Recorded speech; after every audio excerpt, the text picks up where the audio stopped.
On est avec notre chroniqueur Pascal Tremblay pour Aménage ton coin de Fjord. Comment ça va ce matin? Ça va bien, il fait beau, il fait chaud, il y a de la pluie, les Ouais. plantes sont arrosées, il y a de la chaleur, tout se développe. Idéal pour faire notre terrain, préparé justement à l'été qui est à nos portes là, au moment où Ouais, on se qui est à parle. nos portes. Hein. Les 6 dernières années, on n'a pas eu de gel au sol là, au mois de juin. Donc, c'est quand même très peu risqué de commencer déjà ces plantations Ouais. annuelles à l'extérieur, avec supervision, bien sûr. Et là, aujourd'hui, de quoi va traiter la chronique? On parle des jardinières, Oui. OK? La construction d'une jardinière, un genre de cache-pot pour jardinières de plastique. Parce que, bon, on fait faire nos jardinières dans les centres jardins où on en achète une là, partout où on vend des plantes.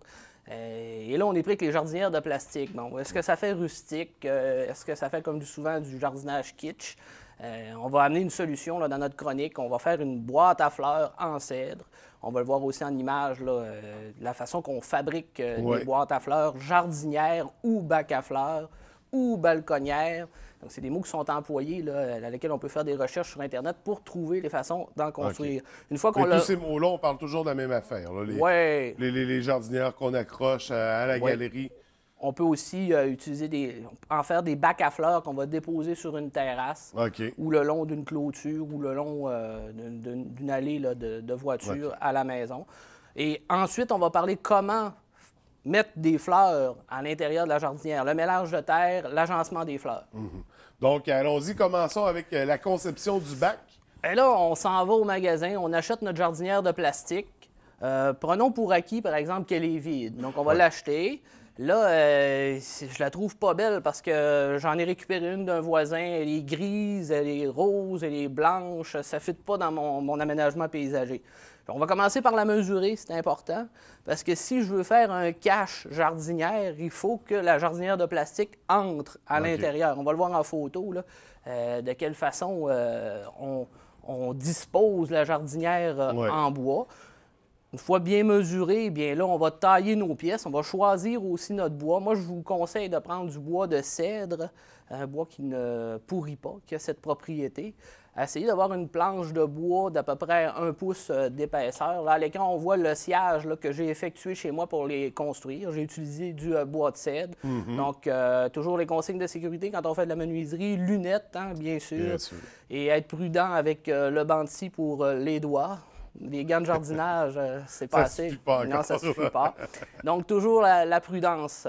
Et là, ce qu'on va faire, c'est qu'une fois qu'on a nos pièces, on va procéder à l'assemblage. Il est intéressant aussi de faire des lattes sur les côtés de ces balconnières. Pas y aller avec une planche au complet. On peut le faire, oui, mais c'est plus rustique d'y aller par latte. OK, de bois. Donc, une devanture avec 2 planches. On va tailler les bouts, on va faire le fond. L'assemblage ici avec la cloueuse à finition, avec un compresseur. Si on n'en a pas à la maison, on peut visser, on peut clouer. Une chose intéressante avec le cèdre également, c'est qu'il ne fend pas. Donc, facile de faire l'assemblage.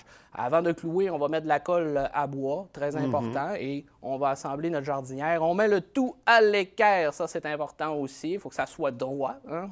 Tout ce qui est droit va bien, il paraît. Et puis, une fois que l'assemblage se fait, on va regarder la solidité de la boîte. Hein. Si ça bouge, on peut rajouter de la colle. Et une fois que c'est terminé, il ne faut pas oublier une chose. Il va falloir faire des trous dans le fond de notre balconnière pour permettre l'égouttement. Quand il pleut, pour ne pas noyer les plantes qui vont se trouver à l'intérieur. Pour ne pas noyer, pour ne pas avoir trop d'humidité, pour éviter les champignons. Malgré qu'on travaille avec du cèdre, donc c'est pas supposé arriver. Oui, c'est pas supposé arriver. Il faut prévoir aussi à l'endroit à lequel on va l'installer. Dans les photos, là, on va le voir. Moi, je l'ai installé sur mes gardes de terrasse. Donc, tout ce que j'ai fait, c'est que j'ai vissé à l'arrière de la jardinière sur mes barreaux de terrasse, du garde de la terrasse. Là, je cherche mes mots ce matin. Hein. Et là, on voit le bac à fleurs là, qui est terminé. On va regarder maintenant comment remplir notre jardinière de plastique qu'on insère dans notre balconnière cache-pot. À quoi sert la jardinière de plastique à ce moment-là? Est-ce qu'on ne pourrait pas le faire directement dans le bac de cèdre. Oui, on pourrait le faire, sauf que il est intéressant avec la jardinière de plastique parce qu'on peut la déplacer au moment voulu. On peut les changer d'endroit OK. quand il fait soleil, quand il y a trop d'ombre. Tandis que notre bac en cèdre, on l'a vissé, donc il est là en permanence. Il est là en permanence, c'est Ouais, ça. ouais. Donc, on peut transporter nos bacs à fleurs, les adapter selon l'ensoleillement aussi et les transporter. On peut les ramener à la serre ou à la maison lorsqu'il y a période de gel. Intéressant ça. Tandis que lui qui est fixé, c'est Ouais, difficile il de est ramener à fixé. la maison. Donc, comment faire maintenant une jardinière? Comment créer un bac fleuri? Premièrement, on a notre jardinière de plastique. Il faut mettre de la terre dedans. Et pas de la terre noire. Et pas de la terre noire, mes amis. Deux choix. On peut acheter une terre déjà préparée. On appelle ça un terreau d'empotage avec mousse de tourbe à l'intérieur. Plus un sac de terre est cher, plus il est de qualité. Ça, c'est un truc. Hein? Oui, c'est un truc qu'on peut appliquer à peu près tous les produits. Oui, oui. Tous les produits. Mais ne soyez pas dupes, profitez des spéciaux dans nos Absolument. centres jardins et quincailleries.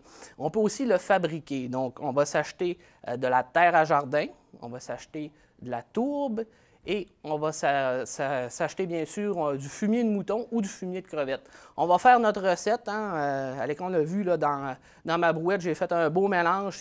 Le mélange, c'est 1 tiers de terre à jardin, 1 tiers de fumier de mouton ou de crevette et 1 tiers de mousse de tourbe. OK. La propriété de la mousse de tourbe, elle, c'est qu'elle va retenir l'eau. Elle va jouer le rôle de rétention de l'eau. Et là, une fois qu'on fait le mélange, on envoie le tout dans notre jardinière. Et là, on est prêt pour la plantation. Et là, est-ce qu'on plante des fleurs qui ont déjà commencé ou on y va vraiment à la graine? Il faut se poser la question suivante. Qu'est-ce qu'on va mettre dedans? À quel endroit notre jardinière ou balconnière va être installée? Est-ce que c'est une place à ombrer, mi-ombragée, ensoleillée? Première chose qu'on se pose comme question pour le choix des végétaux. Ensuite, la disposition des végétaux à l'intérieur. Allez-y en W. OK.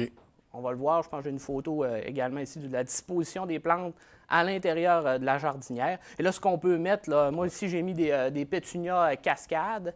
En passant, les pétunias, ce qui est intéressant, c'est que les gens ne le savent pas, on achète d'année en année. Vous pouvez récolter les graines, les semences dans la fleur à l'automne. Donc ici, là, c'est des semences que j'ai récoltées depuis 5 ans. Je travaille avec la même variété sans racheter. OK. OK? Et je suis surpris ici, on a des pétunias cascades, donc ils vont renverser, donc ils vont cascader devant la jardinière. Donc, ils vont couvrir toute la ouais. surface. À éviter, les gens souvent en mettent trop à l'intérieur de la jardinière. Ce qui va arriver, c'est que le plant fait beaucoup de racines. Si on met une dizaine de plants à l'intérieur de la jardinière, le système racinaire va manquer de place et là, les plants vont devenir jaunes ou séchés ou ça va pourrir. Hein. Quand on voit des plantes jaunes, que ce soit à l'intérieur de la maison, en jardinage intérieur, avec les plantes intérieures, que ce soit le jardinage extérieur, quand on voit des feuilles jaunes, c'est soit un manque d'eau, soit trop d'eau. OK. Ça, c'est un indice aussi. Donc, laissez de la place pour vos racines. Ici, j'ai mis 5 plants par jardinière pour les pétunias. J'avais expérimenté 8. Vous voyez, avec le temps, on prend de l'expérience, c'est ça. Ouais. Et à l'avant, on peut mettre d'autres plantes, on peut mettre des lierres. On peut aussi installer des géraniums à l'intérieur de nos balconnières ou jardinières. Aussi, ce qu'on peut faire, c'est que si on met des géraniums à l'extérieur, dans d'autres plates-bandes, on peut les récupérer à l'automne, les mettre à l'intérieur de nos jardinières et les mettre sur le bord de nos châssis pendant l'hiver. Donc, OK. on n'a pas besoin de recommencer. Ça, c'est bon pour les géraniums, entre autres, et certaines plantes tropicales. Donc, c'est les plantes qu'on suggère pour l'instant. Oui. Bien sûr, il y a toutes sortes d'autres variétés qu'on peut intégrer là-dedans, qu'on peut essayer aussi. Parce qu'il ne faut pas avoir peur de les vivre, les expériences. Il ne faut pas avoir peur de les vivre. Et il y a une tendance aussi, je parle souvent de tendance en horticulture québécoise, au niveau urbain, résidentiel, c'est qu'on va se faire des jardinières de fines herbes. Ça, on le voit, les gens en achètent, puis le disposent sur leur terrasse, là, font le barbecue, mangent les fines herbes qui sont ici. C'est ça. Donc, on peut faire le truc ici aussi pour y installer une jardinière de fines herbes pour l'été. Mais là, c'est plus pratique qu'esthétique, quoique c'est très joli quand même. Oui. Ça a beaucoup de cachets. Et là, avec, c'est ça, notre boîte en cèdre qu'on va concevoir, ça va être idéal pour agrémenter notre terrain. Écoute, Pascal, c'est toujours très intéressant comme chronique. Il nous en reste qu'une seule la semaine prochaine parce qu'après ça, c'est l'été, puis on s'en va dans nos cours faire tout ça, appliquer ce qu'on a appris Est-ce qu'on connaît déjà le sujet ou on regarde la surprise si les gens veulent faire des suggestions? Un sujet d'actualité très important, et ça, Mark Peterson de Vilsani sera très heureux de voir ce commentaire. Je vais vous montrer comment on peut construire un pont très peu dispendieux. Un pont à arc en bois. Donc, j'ai réalisé un pont à arc, quelque chose qui n'existait pas sur Internet, un pont de jardin de 22 pieds. Je vais vous montrer comment le construire. Vous pourrez le construire aussi à la maison pour les petits plans d'eau. Donc, c'est un pont qui est par-dessus un ruisseau artificiel de 200 pieds là, que j'ai creusé à la pelle ronde, mes amis. OK. On va voir ça. Donc, quelques images de ruisseau, quelques images du pont en arc japonais. Ça me fera plaisir de vous le présenter si jamais ça peut donner des idées aux gens. Pour finir ça en beauté, la semaine prochaine, à ne pas manquer. Pascal, d'ici là, je te souhaite une belle semaine puis je te remercie de nous accorder ce temps-là. Merci beaucoup. Merci. Bonne journée.